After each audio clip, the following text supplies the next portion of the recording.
"Don't be dramatic," said my son-in-law when I had a heart attack after his Halloween prank. But when I came back from the hospital, the game was over. He thought he had the right to mock the old fool who paid for his lifestyle. He screamed, and this time it wasn't a mask. I turned his life into a nightmare. Before we continue, please subscribe to the channel and write in the comments what time it is where you are now. The plastic skeleton dangled from my hand, its jaw frozen in a permanent grin. I'd been digging through storage boxes in the garage, hunting for the fog machine when William's voice cut through the thin wall separating us from the backyard. "Yeah, the old fool pays for everything while I build my business. Free rent, free food, the whole deal." I stopped breathing. The skeleton swayed slightly. Best setup ever.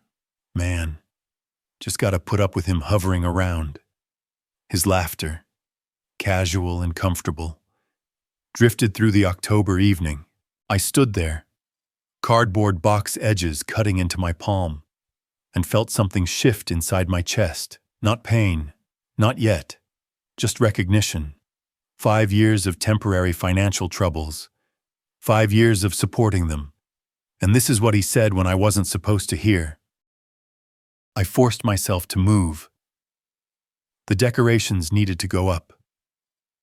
That's what I did every Halloween. That's who I'd always been. The Texas sunset painted the sky in streaks of orange and purple as I carried boxes to the front porch. My hands worked automatically, stringing orange lights along the railing, positioning jack-o'-lanterns, arranging the fog machine. Each action felt mechanical now, distant. William's words played on a loop in my head. The old fool. I clipped fake spider webs to the doorframe and remembered doing this with Mary, her laughter bright and genuine. She'd been gone 4 years now. I decorated alone while the people living in my house, the house she and I had bought together, paid off over 35 years, treated it like a free hotel. Darkness settled over the neighborhood as I returned to the garage for the final box. The animatronic witch that cackled when triggered. The garage was dim, lit only by a single bulb that cast long shadows across the concrete floor. I bent to lift the box. Behind me, a chainsaw engine roared to life. The sound exploded in the confined space, deafening. A figure lunged from the shadows. Grotesque horror mask. Chainsaw raised, screaming. My heart seized, not figuratively. The pain erupted in my chest like a vice tightening, crushing, radiating down my left arm. I stumbled backward. The box crashed to the floor. My hand clawed at my chest. I couldn't breathe, couldn't speak. The pain was obliterating everything else. William pulled off the mask, grinning. The chainsaw, I could see now. It had no blade, just noise idled in his hand. "Come on, George. Don't be so dramatic. It's just Halloween fun." I tried to form words. My voice came out as a gasp. "Call ambulance." My vision blurred at the edges. My legs wouldn't hold me. I sank to my knees, one hand still pressed against my chest, where the pain radiated outward like fire. William's grin faded to annoyance. "You're fine. Stop overreacting." Footsteps. Clara appeared in the doorway, backlit by the house lights. She saw me on my knees, gasping for air. "William, what happened?" "Nothing." He got startled. "He's fine. Just wants attention." My hand shook as I fumbled for my phone in my pocket. My fingers felt numb, clumsy. I managed to pull it out, stared at the screen until it made sense. Dialed 911. William watched with crossed arms. Clara stood frozen in the doorway, uncertain. The operator's voice came through, tiny and distant. 911, what's your emergency? I forced the words past the crushing weight in my chest. Heart attack. Sir, can you describe your symptoms? Chest crushing. Left arm can't breathe. An ambulance is on the way. Stay on the line with me. 10 minutes out. I lay down on the cold garage floor. Phone pressed to my ear. The operator asked questions. My age, medications. What happened? I answered in gasps. William had retreated into the house. Clara knelt beside me now, but her hand on my shoulder felt weightless, meaningless. Dad, you'll be okay. You probably just panicked. I looked at her, my daughter, and saw a stranger. The pain in my chest was physical, unbearable.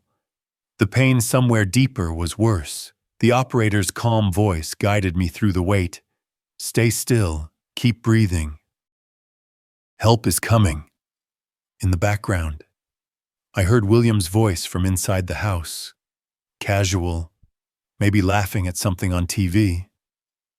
Clara remained kneeling beside me, one hand on my shoulder, a gesture that felt more like performance than care. 6 minutes away now. Sir.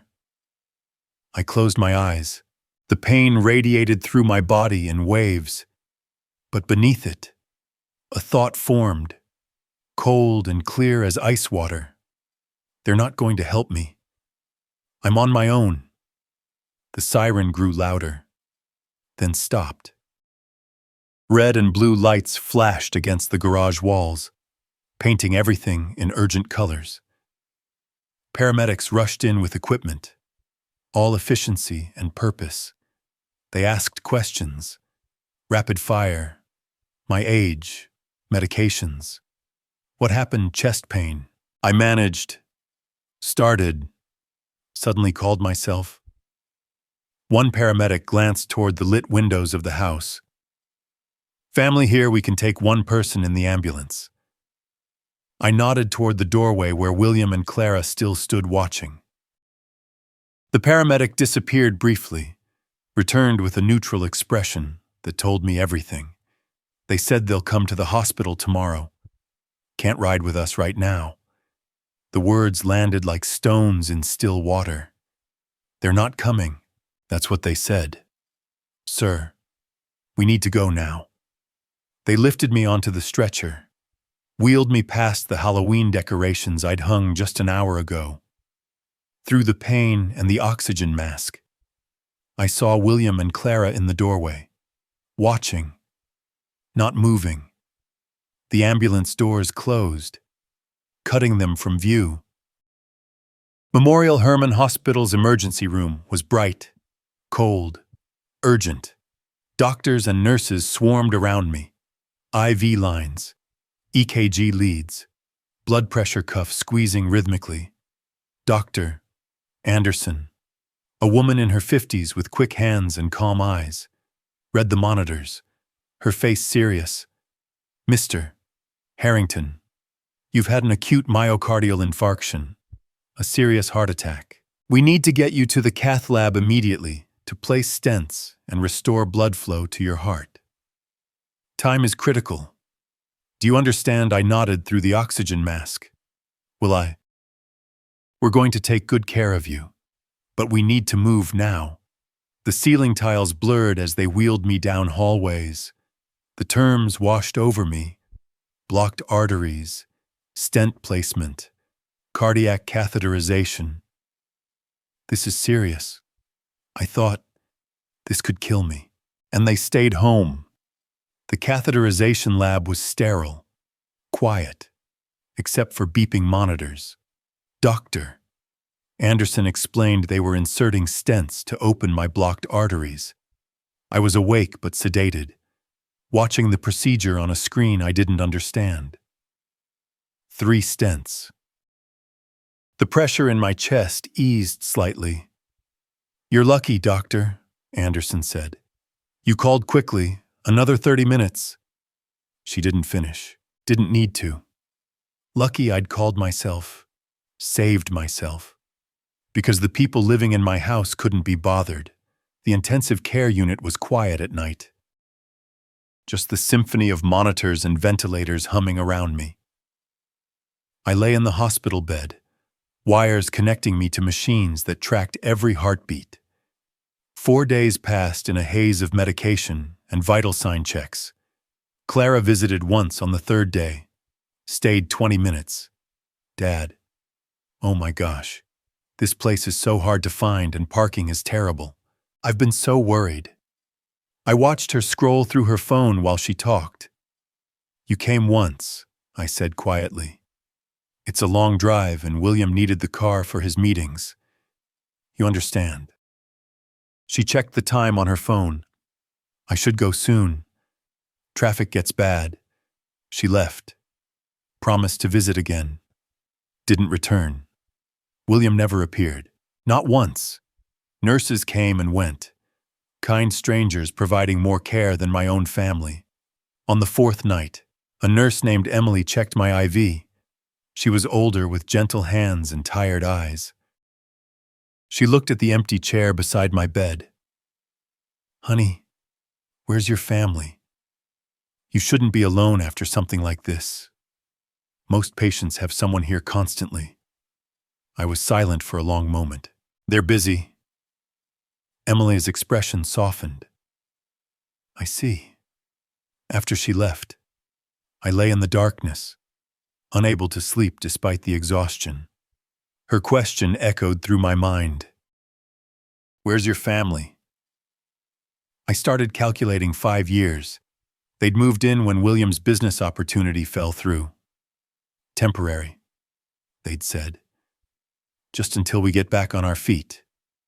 My house, the house Mary and I had bought together, paid off over 35 years, became their free housing. Market rent in Houston for a house like mine, $3,000 a month, times 60 months, $180,000. Utilities, another $400 monthly, $24,000. Groceries, insurance, repairs to the roof last year, the new water heater. I paid for everything. The number crystallized in my mind. 150,000 5 years of support. And when my heart stopped, they stayed home, watching TV. My fingers tapped against the hospital blanket, performing the calculations again, verifying. The numbers didn't lie. Where's your family? The answer formed, cold and final. They're not anymore. I whispered it to myself in the darkness. 5 years. 150,000. Pause. And they stayed home. Longer. Pause. Where's your family? My hand curled into a loose fist on the blanket. I'm done. I'm done being used. Outside my door, the hospital continued its night rhythms. Distant voices squeaking wheels. The occasional alarm from another room. My phone sat on the bedside table. Screen dark. Tomorrow. Doctor. Anderson had said. They'd discuss discharge plans. Tomorrow. I'd need someone to pick me up. Drive me home. I already knew who wouldn't volunteer. My hand rested on the blanket, fingers tapping the slow rhythm. Not nervous, but calculating. The numbers kept running through my mind. 150,000. 5 years. 1 visit. 0 calls. The tapping stopped. My hand curled into a loose fist. Outside, the Houston night was dark. But morning would come, and when it did, things would be different. A week after the heart attack. Doctor. Anderson signed the discharge papers. I sat on the edge of the hospital bed, dressed in clothes had dropped at the nurse's station yesterday. Not delivered in person, just left there like luggage. Complete rest for at least 3 weeks. Doctor, Anderson said, handing me a thick folder. No strenuous activity. Take these medications exactly as prescribed. Avoid stress. Your heart needs to heal. Follow-up appointment is scheduled for 3 weeks from today. Do you have someone at home to help you? I paused. Yes, I'll manage. The wheelchair ride to the entrance was hospital policy. At the automatic doors, no family car waited. I pulled out my phone, ordered a taxi. The driver helped me into the back seat with my discharge folder and small bag. More care than my relatives had shown. As we pulled away from Memorial Hermann Hospital, I watched the building recede in the side mirror. I'd survived alone. The taxi turned into my neighborhood 25 minutes later. Familiar streets lined with southern landscaping and tile roofs. My house appeared, and something tightened in my chest. Not cardiac pain, but recognition. The Halloween decorations I'd hung before everything changed still sagged there pathetic in the November daylight. The driver helped me to the door with my bag. I paid, tipped well, watched him leave. Then I stood on my own porch, key in hand, took a breath, opened the door. The smell hit first. Stale food, unwashed dishes, something sour from the kitchen. The living room was chaos. Pizza boxes stacked on the coffee table, beer bottles lined up on the end table, dirty plates scattered across surfaces. The television blared some daytime show. William sprawled on my couch. Clara sat in the armchair, both staring at the screen. Neither turned. William's voice came flat, eyes still on the TV. "Oh, you're back. We thought you'd stay longer. Not welcome home." "Not how are you feeling? Just surprised that I'd returned to my own house." "You should have called," Clara added, glancing over. "We weren't expecting you today." I stood in the doorway, hospital bag in hand. "I was discharged. This is my home." William shrugged. "Yeah, sure." I carried my bag past them down the hall to my bedroom, unpacked slowly, changed into comfortable clothes. The house felt foreign, occupied by strangers who looked like people I'd once known. Evening settled. I made myself simple food in the chaotic kitchen, soup and toast, following the dietary restrictions Dr. Anderson had emphasized. I cleared just enough counter space to work, surrounded by their mess. William and Clara emerged when they smelled food, helped themselves without asking, carried bowls to the dining table. I joined them with my own meal, moving carefully, still fragile. Silence stretched between bites. Then Clara spoke, her voice artificially light, almost cheerful. "Dad, honestly, it was so peaceful without you here. No offense, but you're always hovering, watching everything we do." We could finally relax. My spoon paused halfway to my mouth. "I was in the hospital," I said quietly. "I know, but still." She became defensive. "You have to admit you can be a lot sometimes." William leaned back in his chair, nodding. "Yeah, man. You need to chill and give us space. This is our home, too. You act like we're guests or something." I set my spoon down carefully, looked at it, resting against the bowl's edge. "This is your home, too." I repeated. "Exactly." William gestured with his fork. "So stop treating us like we don't belong here." I looked up, met his eyes, then Clara's. My daughter, my only child. Strangers wearing familiar faces. "I understand now," I said after a long pause. "Perfectly." Neither caught the undertone. They continued eating, discussing something they'd watched on television while I was fighting for my life in intensive care. Late that night, the house finally quiet. I sat in my study and locked the door. This small room felt like sanctuary, the one space they hadn't colonized. I opened the filing cabinet. Removed folders I hadn't examined in months. Years. The property deed. My name only. Purchased 37 years ago with Mary, my late wife. Paid off 18 years ago. Clear title, my will. Drafted after she died. Simple document leaving everything to Clara. I stared at it. The woman who just told me my presence made her uncomfortable. Bank statements, pension deposits, Social Security, savings account built over 45 years of careful planning, medical reports from the hospital, acute myocardial infarction, high-risk event, patient called 911 himself. That detail was documented. I arranged the papers in neat stacks. The former school administrator organizing evidence. Opened my laptop. Searched Texas landlord-tenant law. Filled my notepad with bullet points. Procedures, requirements, rights. Around 3 a.m. I leaned back in my chair. The plan wasn't fully formed yet, but the foundation was there. Systematic, legal, irreversible. I stood, stretched carefully, still recovering, still physically fragile, but not mentally.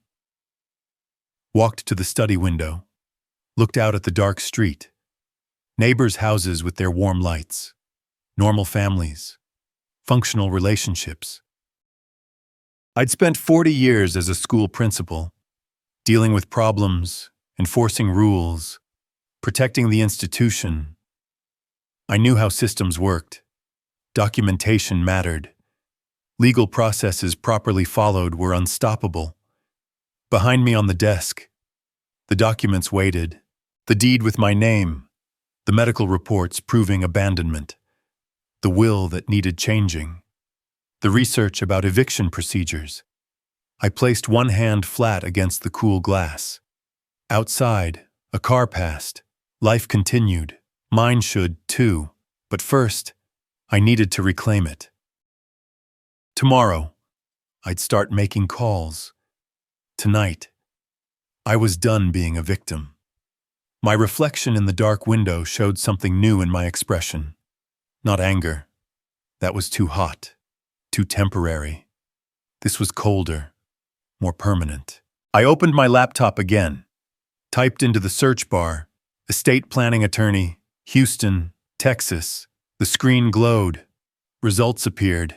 I started reading reviews, taking notes. Morning was still hours away, but I was already working. 5 days later, I sat in my car outside a professional building in central Houston. The drive had taken 40 minutes, my first time driving since the heart attack. My hands had been steady on the wheel, following Dr. Anderson's clearance for light activity. I'd found Elizabeth Chang through the hospital's resource list, then verified her credentials online. Estate planning specialist, 25 years experience, reviews from clients in situations resembling mine. Fee, $400 per hour, 120-minute consultation. I'd called yesterday, got an appointment for today. The folder of documents sat on the passenger seat. The same papers I'd organized that night in my study. I checked my watch 20 minutes early. Good. Time to compose myself. This wasn't about emotion. This was about strategy.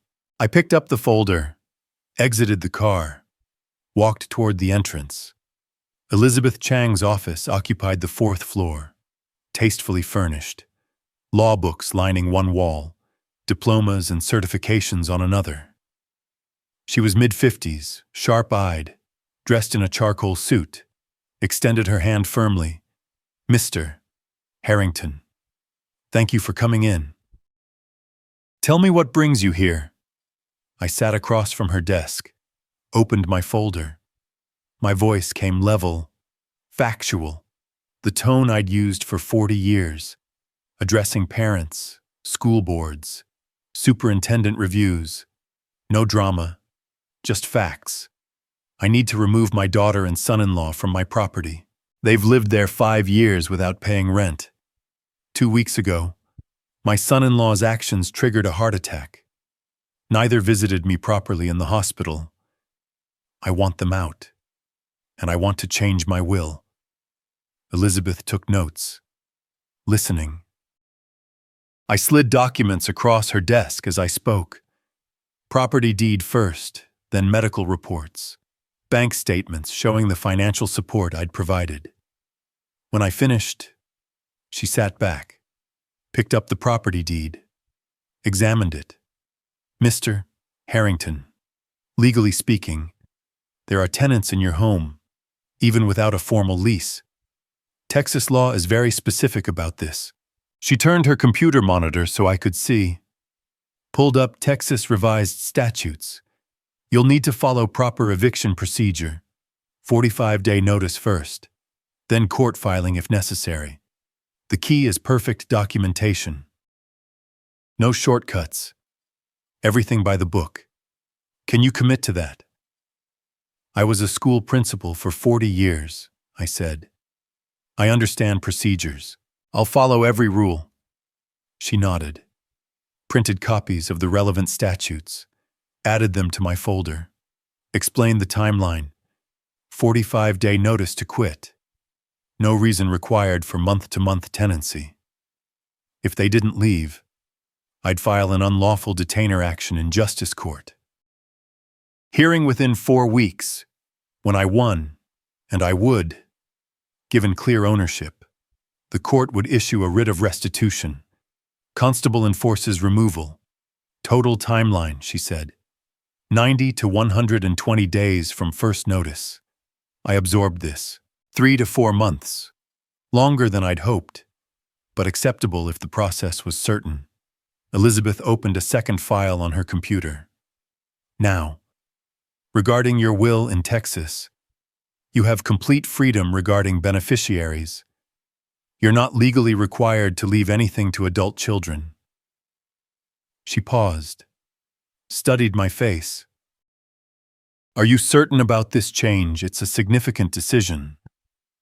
Once your daughter learns about it, your relationship may be permanently damaged. When I had a heart attack, I said steadily, she told me my absence was peaceful, that I hover too much. The relationship is already damaged. I'm simply acknowledging reality. Elizabeth nodded slowly. Then we'll make it legally bulletproof. You can designate charitable organizations as primary beneficiaries. I'd suggest leaving your daughter a nominal amount, typically $1. Demonstrate she wasn't forgotten. That makes the will harder to contest. She explained the process: draft review, revisions, notarization, 2 witnesses, timeline, 3 weeks for completion.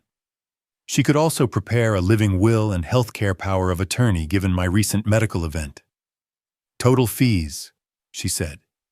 $3,000 for both the eviction notice preparation and the complete will revision package. I didn't hesitate. Pulled my checkbook from my jacket pocket, brought specifically for this purpose, wrote the check. My savings account, built over 45 years, had more than sufficient funds. Elizabeth accepted the check, provided a receipt. The notice will be ready Monday. You must personally serve it to both of them. Hand it directly to each person. Document the date and time you serve it. Take a photo if possible. Then wait exactly 45 days before any further action. I understand. 45 days. Document everything. She stood, extended her hand again. Mr. Harrington, for what it's worth, you're doing the right thing. Sometimes family earns their place. Sometimes they don't. I shook her hand, nodded once, walked to the door. In the parking garage, I sat in my car without starting the engine. The folder rested on my lap. Through the windshield, downtown Houston rose in geometric patterns. Buildings, streets, systems. Everything in this city ran on rules, permits, codes, laws. I understood that world. Elizabeth Chang would prepare the documents. I'd serve the notice. The system would execute the rest. It wasn't revenge. Revenge was emotional, chaotic, unreliable. This was justice, procedural, documented, irreversible. I started the engine, pulled out of the parking space, began the drive back to Katie, back to the house that was legally mine, that would soon actually be mine. In 4 days, I'd have the eviction notice. In 3 weeks, the new will. The timeline was established. The plan was in motion. For the first time since Halloween night, something in my chest eased. Not the cardiac pain, but the weight of helplessness. I wasn't helpless anymore. My exit approached on the freeway. I signaled, merged right, took the ramp toward home. Familiar streets appeared. My neighborhood. The house with the sagging Halloween decorations I still hadn't taken down. I pulled into the driveway. William's car sat there. Unemployed William, who stayed home all day in my house, living off my retirement savings. I turned off the engine, picked up the folder, sat for a moment looking at the front door. In 4 days, I'd walk through that door with a legal document. Everything would change then, but not yet. For now, I'd go to my study, lock the door, wait. The folder felt solid in my hands, real, actionable. I opened the car door, stepped out into the Texas afternoon heat, walked toward my house, carrying the weight of what came next.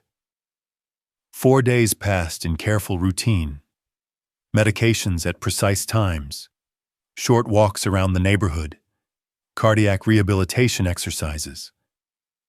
I stayed in my study most hours door locked, avoiding William and Clara, except for necessary encounters in the kitchen. They noticed my withdrawal, misread it as defeat, as acceptance of the status quo. Monday afternoon, my phone chimed. Message from Elizabeth Chang, documents ready for pickup. I drove to her office, signed acknowledgement forms, received 2 sealed envelopes, one for William, one for Clara. Elizabeth walked me through the service requirements one final time. Hand each person their notice personally.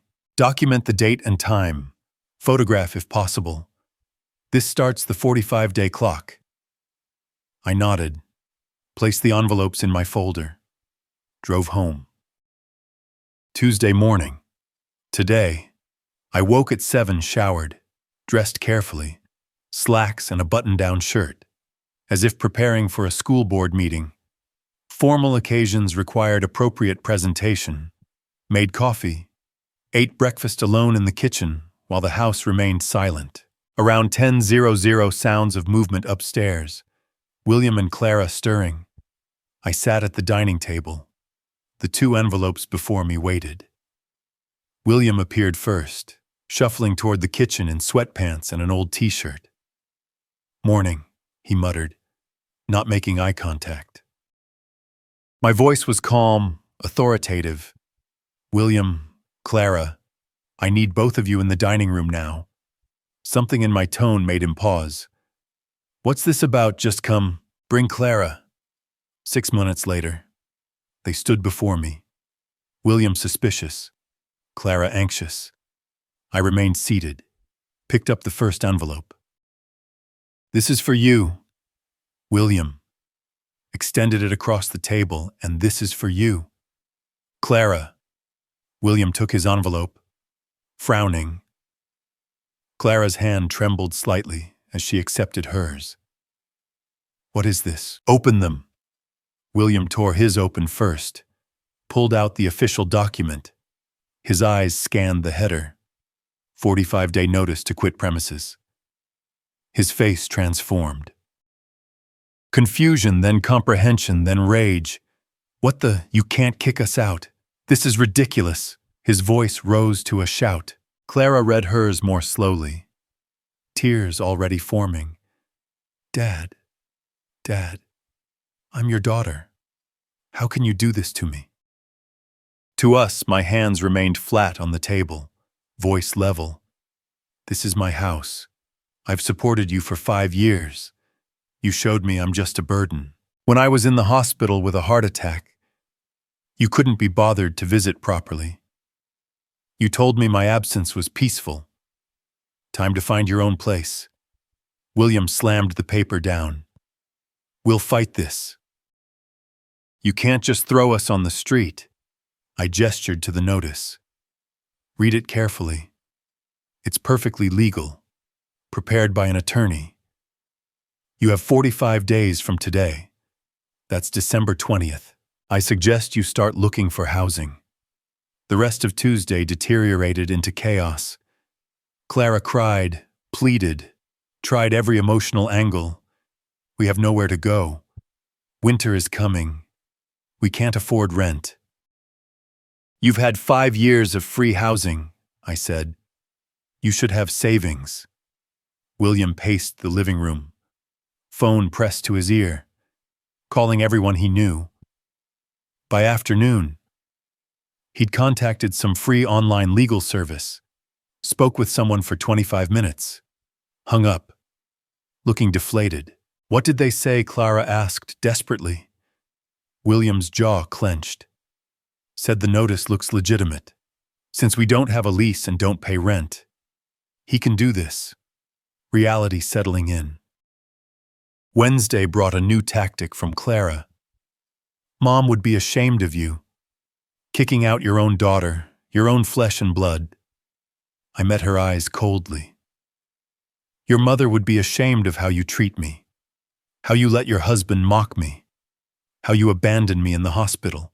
Don't pretend you know what she'd think. Clara recoiled as if slapped. The house transformed into a cold war zone. William and Clara stopped speaking to me except in angry bursts. Meals became separate affairs. The television stayed on late into the night, volume deliberately loud. Small acts of defiance. I documented everything. Noise levels, times, behaviors. My notebook filled with entries. Thursday. William blocked my car in the driveway for 4 hours before moving it. Friday. Clara accidentally threw away mail that had been on the counter. Small harassments. Testing boundaries. I responded by installing a lock on my bedroom door, matching the one on my study. Kept important documents in my car trunk. Now, Saturday evening, 6 days after serving the notice. I sat in my study, reviewing my calendar. 39 days until the deadline. If they refused to leave, and I suspected they would, Elizabeth would file the unlawful detainer action. Court hearing 4 weeks after that. March before this ended. Probably. I'd learned patience over decades in education. I could wait. A knock on my study door made me look up. Dad, can we talk? Clara's voice, small, tentative. I stared at the closed door. Read the notice. 45 days. That's all the talking needed. Dad, please. 39 days now. I suggest you start packing. Footsteps retreating. I returned to my calendar, marking off another day. 10 days after serving the notice, the phone calls began. Monday afternoon, my cell rang. Cousin Jane from Dallas, voice tight with concern. George, I just got a message from Clara. She says you're evicting her. Your own daughter. I kept my voice neutral. That's correct. But why she says you're throwing them out with no reason, no warning. I could hear Clara's narrative in every word. Jane, I've housed them rent-free for 5 years. When I had a heart attack, they didn't visit properly. I gave them 45 days legal notice. That's all I owe anyone. Silence. That seems harsh. George, perhaps it's also my legal right. She hung up shortly after. The second call came an hour later. My nephew Mike, same story, different voice. Clara had been busy messaging extended family, painting herself as victim. I kept responses short. factual, refusing to justify myself. By evening, my phone showed 7 calls, 5 voicemails. I listened to none of them. They didn't matter. This wasn't a popularity contest. It was a property matter governed by law, not family opinion. 4 days later, Sunday morning, I discovered the damage. I'd gone out for my cardiac rehab appointment. 120 minutes of supervised exercise and monitoring. Returned home around 12:00 to find my study door standing open. The lock mechanism hanging loose. Screws stripped from the door frame. My heart rate spiked. Not cardiac distress, but fury carefully controlled. I stepped inside. Filing cabinet still locked. Desk drawers undisturbed. Computer closed as I'd left it. But the door, the symbolic boundary, violated. William was in the living room, feet on the coffee table, watching television. William, my study door lock is broken. He didn't look away from the screen. That's weird. Must have been weak or something. It was fine this morning when I left for my appointment. Maybe it just gave out. Old house, old hardware. These things happen. The casual lie, the deliberate disrespect. I pulled out my phone, took photos of the damaged lock, the stripped screws, the door frame. Then I walked past him, got my keys, drove to the nearest police substation. Officer Davis, mid-40s, professional demeanor. Took the report. You're filing for property damage. Yes. And I want it documented. I've served them with an eviction notice. This is retaliation. He made notes. Assigned a case number. Property damage, residential. Estimated repair cost, $200 for locksmith. But I'm more concerned about the pattern of behavior. They have 35 days left on their notice. I expect more incidents. Davis looked up from his paperwork. You anticipating escalation? I'm preparing for it. He nodded slowly. Smart. Keep documenting. Photos, times, descriptions. If it continues, you'll have evidence for the eviction hearing. I left with a police report number, stopped at a hardware store, bought a new deadbolt and a small wireless security camera, the kind that records to cloud storage. By evening, the new lock was installed, camera mounted inconspicuously on a bookshelf, angled to cover the study door and desk. I tested it from my phone. Clear image, motion-activated recording. Ready, the following Tuesday, December 5th, 20 days before the deadline. I woke to voices. My bedroom clock showed 2:30 a.m. Male voices, multiple from downstairs.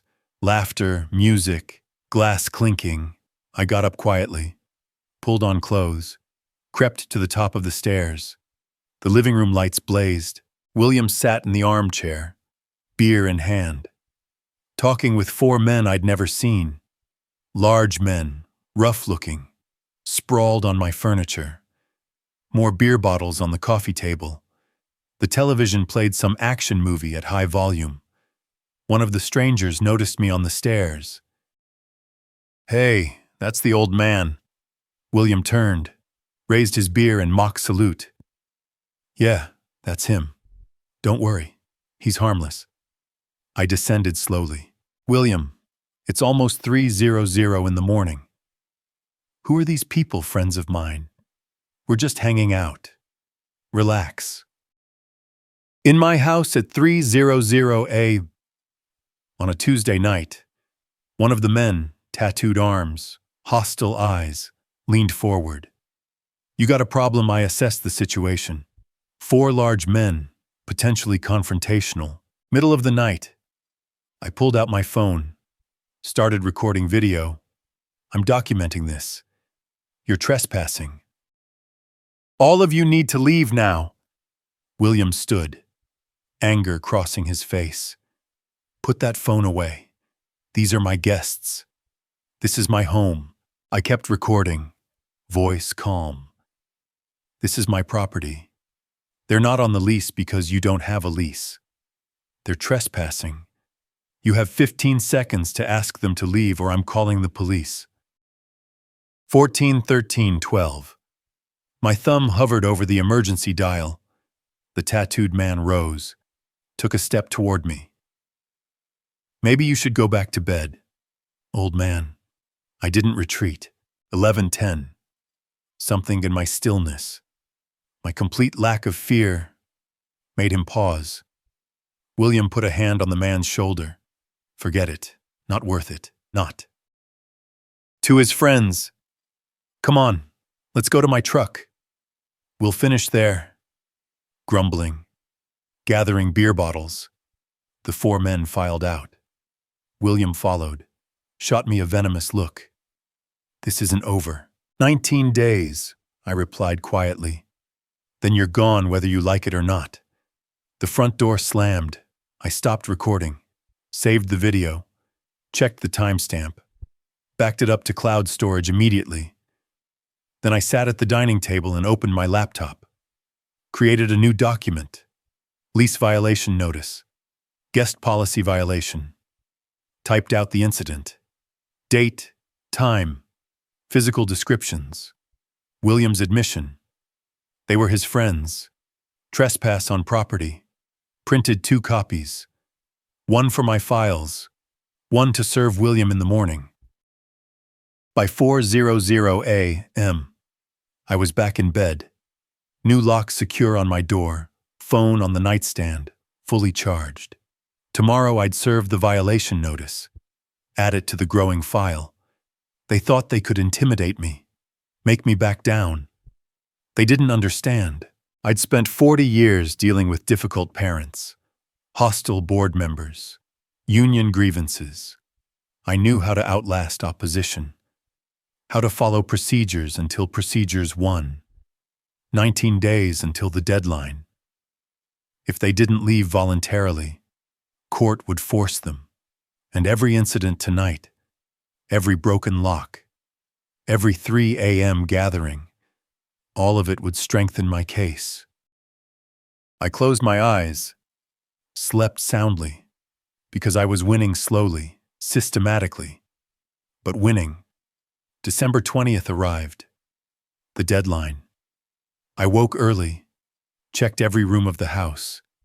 William and Clara's bedroom door closed, their belongings still present. Cars in the driveway. They hadn't left, hadn't packed, hadn't made any visible effort to find alternative housing. I'd expected this, but seeing it confirmed brought cold satisfaction. I drove to Elizabeth Chang's office downtown, carrying my folder, now thick with documentation. The original notice, police report about the broken lock, security camera footage burned to disk, the written lease violation notice, photos of damages, my detailed notebook. Elizabeth reviewed everything methodically. They didn't vacate. We filed today. She'd already prepared the forcible detainer lawsuit, Texas's formal eviction action. I signed the complaint, wrote a check for the $250 filing fee. Elizabeth submitted it electronically to Harris County Justice Court before noon.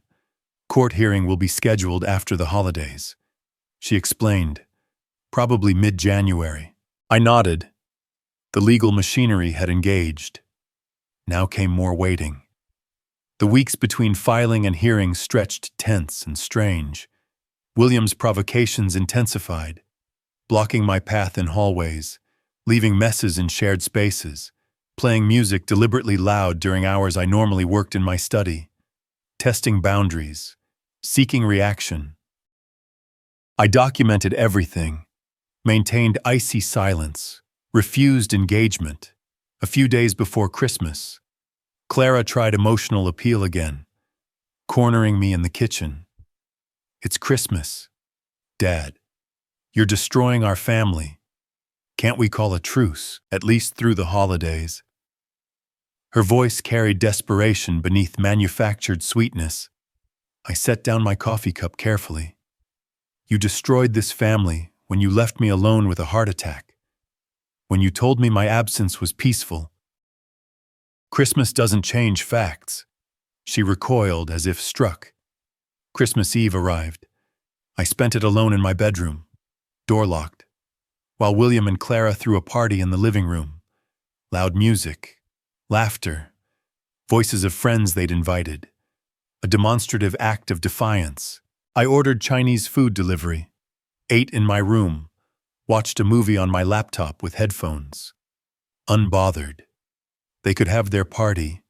I had the court date, January 10th, 4 weeks after the lawsuit filing.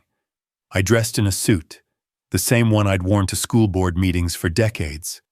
Dark navy, crisp white shirt, conservative tie. Professional presentation mattered.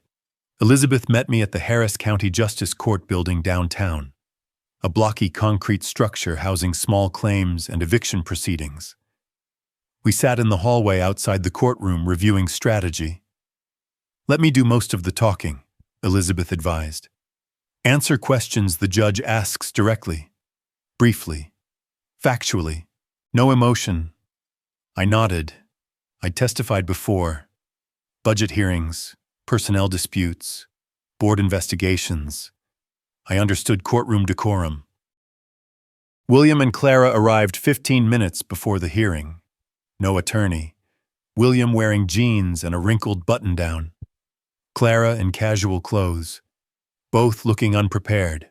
They sat across the hallway, William glaring, Clara staring at the floor. The bailiff called Harrington versus William and Clara Harrington. We filed into the small courtroom. The judge, a woman in her 60s, sharp eyes, no-nonsense demeanor, sat elevated behind the bench. "This is a forcible detainer action. Mr. Harrington represented by counsel. Defendants appearing pro se. The case systematically. Property deed showing sole ownership. The 45-day notice properly served. November 20th. Proof of service. My testimony about handing each defendant their notice personally. The December 20th deadline passage without vacating. Police report documenting property damage. Security camera footage of the study door violation photos. Written documentation of lease violations. The judge reviewed each exhibit. Asked clarifying questions. "Mr. Harrington, did the defendants have a written lease, no, Your Honor? Did they pay rent? Your Honor, how long did they reside in your property? 5 years, Your Honor. And you served proper notice on November 20th, giving them until December 20th to vacate? Correct, Your Honor. I personally handed each defendant their notice." The judge turned to William and Clara. "Do you dispute any of these facts? Do you dispute that you received notice? That you didn't vacate? That you don't have a lease?" William started to speak, voice rising. "He can't just—" The judge cut him off. "Answer the question." William deflated. "No, but then you have no legal defense. This is a month-to-month tenancy termination. Proper notice was given. You failed to comply." She reviewed the police report about the damaged lock, property damage during the notice period. "That's concerning." She looked at William. "Sir, this doesn't help your position. Mr. Harrington has been more than generous. 5 years of free housing. You've responded to lawful eviction notice with property damage and defiance." She picked up her pen, made notations. "I'm granting the plaintiff's petition. 15-day writ of restitution. Defendants must vacate the property within 15 days from today. That's January 25th. If you fail to vacate, the Harris County Constable will enforce removal and place your belongings at the curb. Court costs awarded to plaintiff." The gavel came down. "Final binding." Elizabeth leaned close. "Perfect outcome. 15 days. If they're not out by the 25th, we request the writ of execution." I stood, collected my folder. Across the courtroom, Clara was crying quietly. William sat rigid, fists clenched. They'd lost. The legal system had spoken. I followed Elizabeth into the hallway, feeling nothing except calm confirmation. Justice, procedural, official. We walked toward the exit. Winter sunlight streaming through courthouse windows. 15 days, Elizabeth said as we reached the main doors. If they're not out by the 25th, we file for the writ of execution. The constable will handle the physical removal. I nodded, pushed through the heavy door into January air. There's one more thing I need to finalize, I said. Elizabeth glanced at me. The will revision. Yes. How soon can we complete it? She checked her phone calendar. The draft is ready. We can schedule the signing and notarization this week. Monday work for you. Monday's perfect. We reached the corner where our paths diverged, shook hands. Congratulations, Mr. Harrington. The hard part is done. I didn't smile. Not quite, but close. I turned toward the parking lot, folder under my arm. The January sun warm on my shoulders. 15 days until they're gone and a will to finalize before they find out what else they've lost. Monday, January 13th, 3 days after the hearing. I sat again in Elizabeth Chang's office, this time for the will signing ceremony. The document lay before me, printed on thick legal paper, every clause precisely worded. Elizabeth reviewed it section by section. Primary beneficiaries, American Heart Association, 250,000, local school foundation, the district where I'd spent my career, 200,000 remaining assets placed in a charitable trust for educational scholarships. Clara received exactly $1 with the phrase to acknowledge that she has not been forgotten. Elizabeth had prepared 2 witness signatures, her paralegal and office manager, neither with any connection to me or my family. The notary public waited. This is bulletproof, Elizabeth confirmed. Texas doesn't require you to leave anything to adult children. The nominal dollar prevents challenges based on forgotten heirs. Once it's signed, notarized, and filed with my office, it's legally binding. I picked up the pen, signed my name on the designated line, witnessed, notarized, sealed, complete. Thursday afternoon, January 16th, 9 days until the eviction deadline. The house existed in tense limbo. William and Clara finally packing boxes, moving slowly, as if delaying might change reality. I remained in my study. Door open now since the security camera kept watch. Around 4:00 p.m. I heard William's voice from the hallway speaking on his phone. Tone casual, confident. My hand paused over my keyboard. That tone. I activated my phone's voice recorder, held it near the doorway, captured the one-sided conversation clearly. William's words, "Yeah, after the old man kicks the bucket, we'll get at least $500K. House alone is worth $450. Just got to wait him out." Pause. Nah, he's being stubborn now. But whatever, we'll get it eventually. Blood is blood. Right, she's his only kid. Laughter. Exactly. Play the long game. The call ended. Footsteps retreating. I stopped recording. Played it back. Crystal clear. Every word documented. They weren't just mooching off me now. They were literally waiting for me to die. Planning their inheritance. The heart attack hadn't been a wake-up call for them. It had been a financial preview. My hands remained steady as I saved the recording to 3 locations. Phone, computer, cloud storage, evidence. Not for court this time. For myself. Confirmation. Saturday evening, January 18th, 7 days before the final deadline. I'd avoided William and Clara mostly, communicating only when necessary. But tonight, I had something to communicate.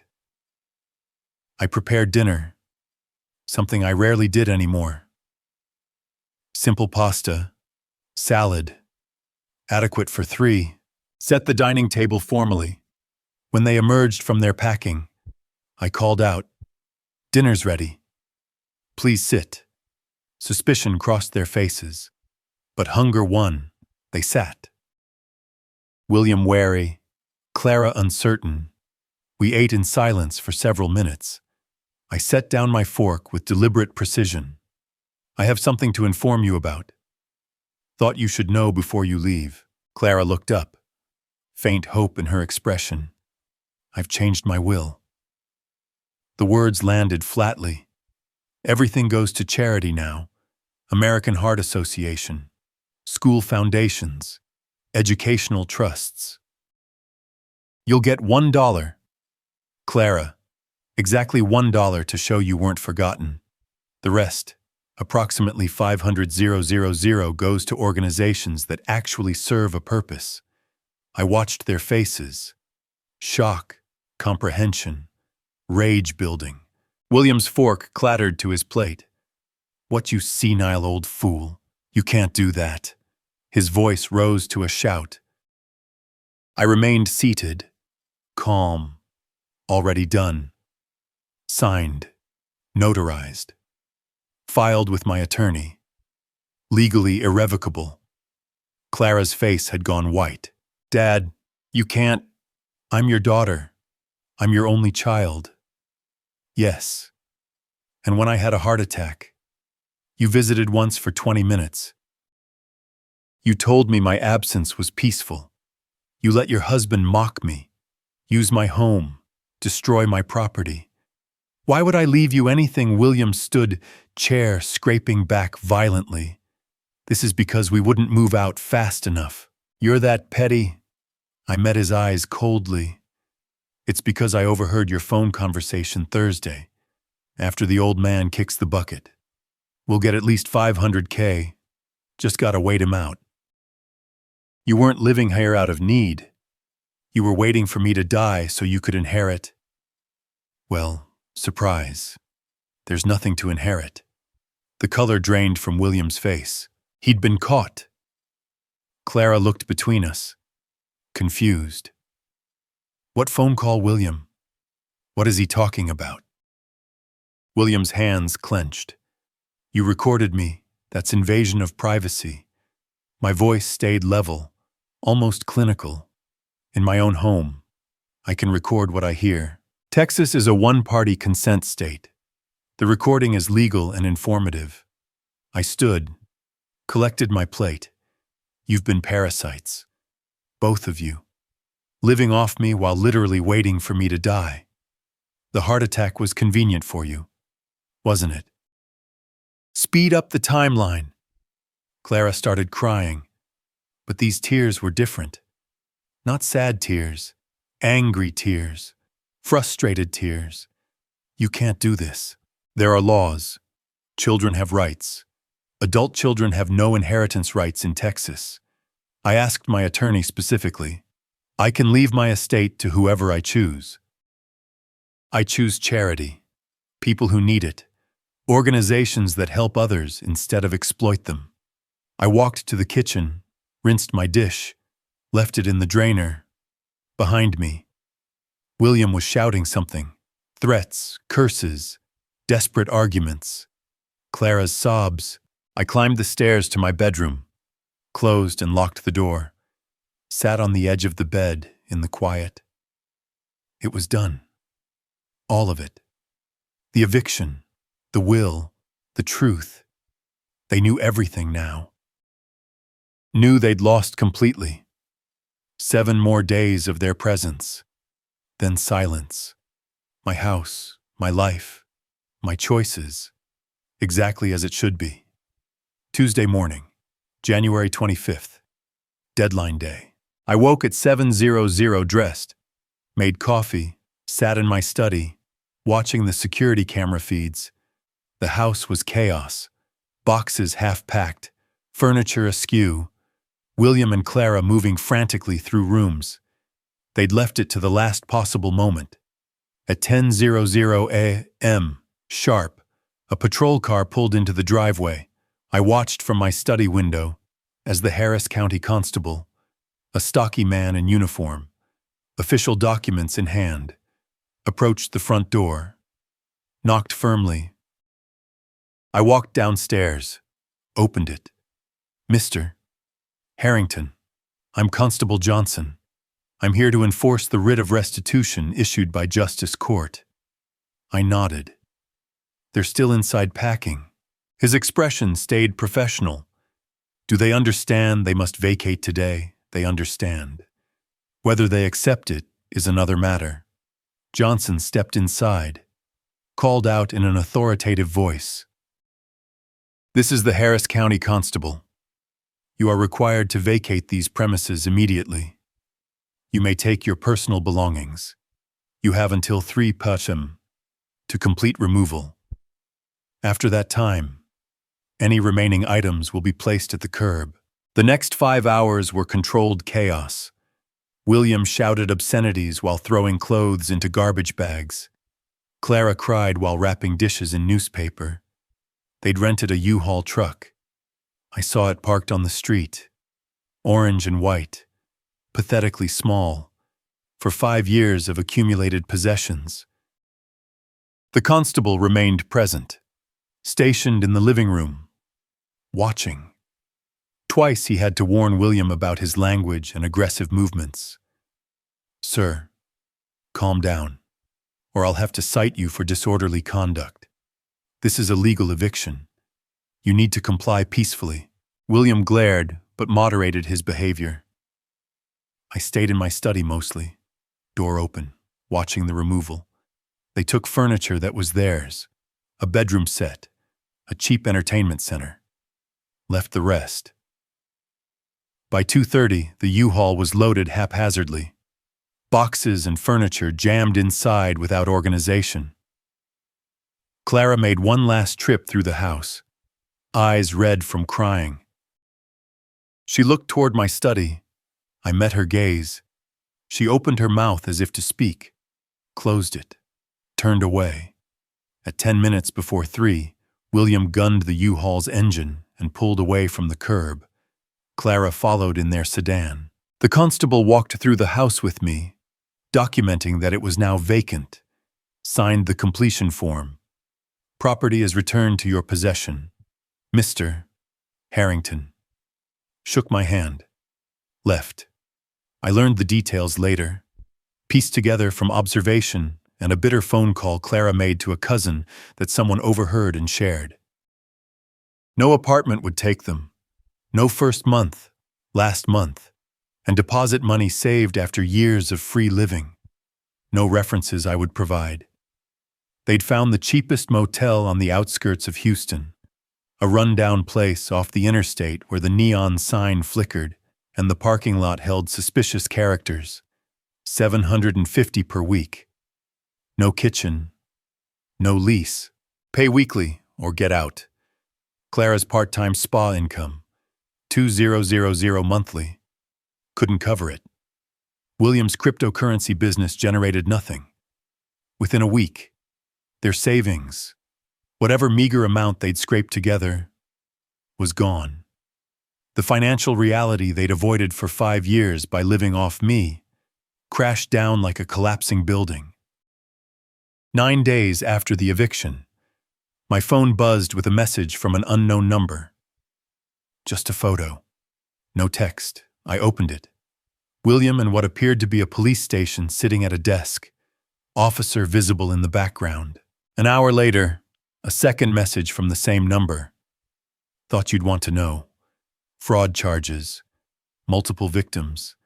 I searched online news. Found a brief article in the Houston business section.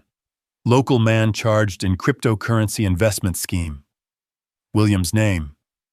Accusations of operating a pump and dump scheme. Convincing investors to buy worthless tokens, then cashing out while values collapsed. 8 identified victims. Combined losses over 50,000 charges. Wire fraud. Securities fraud. Bail set at 20,000.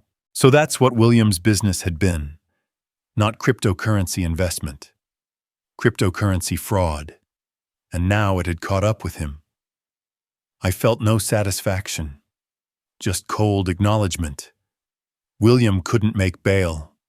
20,000 might as well have been a million. He sat in Harris County Jail for 7 days while Clara scrambled, calling distant relatives, begging for help. Finally, some relative I'd never met posted bail. William was released pending trial, returned to the motel with Clara. But something had broken.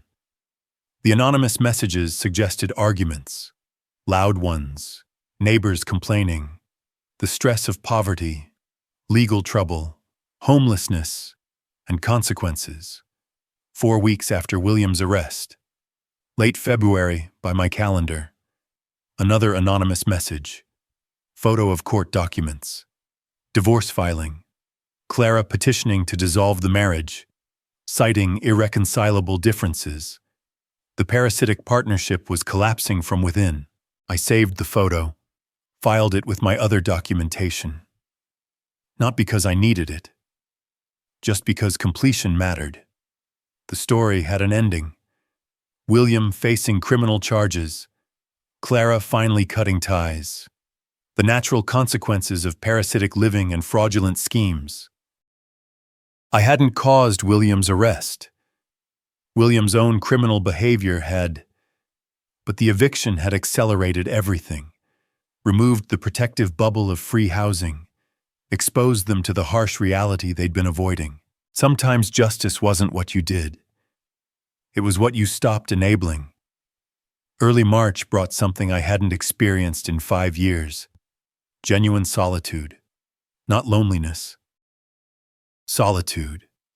The distinction mattered. I woke when my body wanted to wake, not when William's footsteps thundered overhead.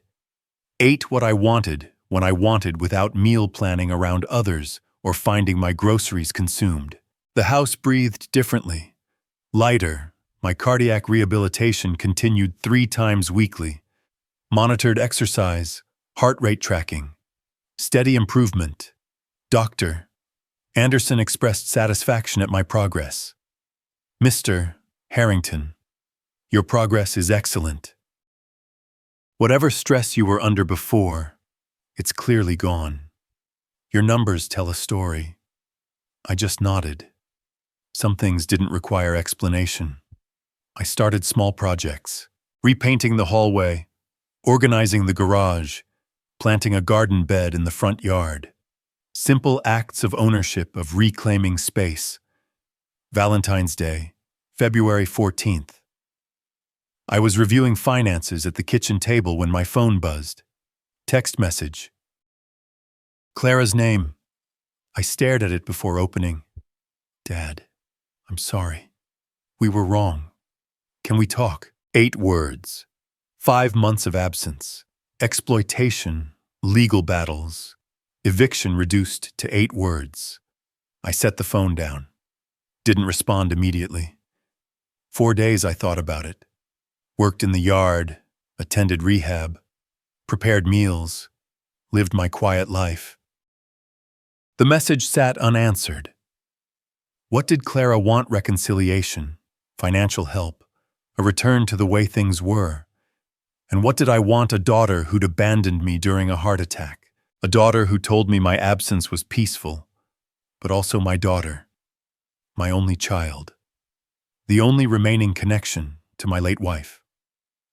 February 18th, 4 days after Clara's message. I sat at my desk, phone in hand, composing carefully.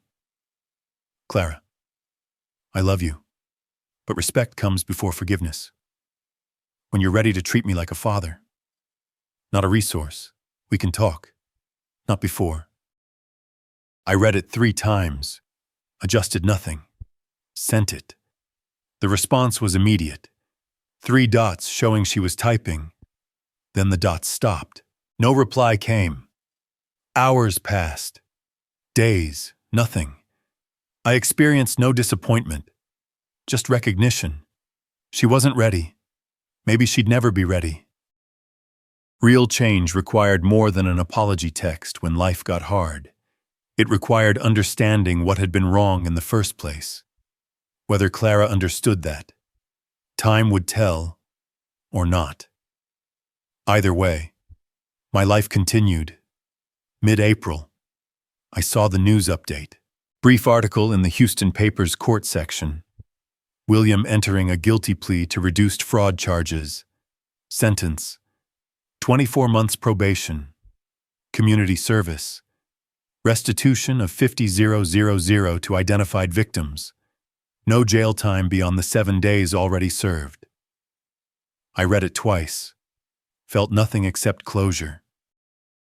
William's criminal behavior had consequences. The victims would receive some compensation.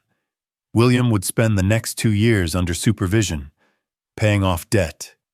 Justice. Imperfect, as all human justice was, but real.